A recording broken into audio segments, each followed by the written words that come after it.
এই ছেলেগুলো দেখা যায় যদি বিয়ে করে ফেলে, যদি কোনো মেয়েকে মন মতো পেয়ে যায়, তারা বিয়ে করে ফেলে এবং তারা একটাতেই সন্তুষ্ট, 14টা লাগে না। কথা বলেন ঠিক কিনা? তারা একজনেই সন্তুষ্ট থাকে, যাদের ক্যারেক্টার ভালো না, যারা ক্যারেক্টারলেস, তাদেরকে আপনি যত সুন্দরী মেয়ে দেন না কেন, হ্যাঁ তারা অন্য মেয়ের মেসেঞ্জারে নক দিবেই দিবে। কথা ঠিক কিনা?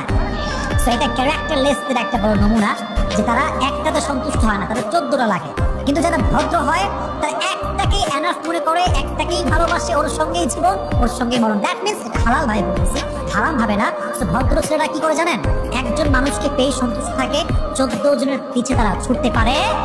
এটা হচ্ছে 5 number. 6 number, those who are decent boys, always they will perform the salah in continuous process and they will recite the Quran in continuous process. That means in every single day. যারা ভদ্র ছেলে এরা always 5 ওয়াক্ত নামাজ বা জামাত আদায় করবে এবং প্রত্যেকটা দিন তারা কোরআন তেলাওয়াত করবে।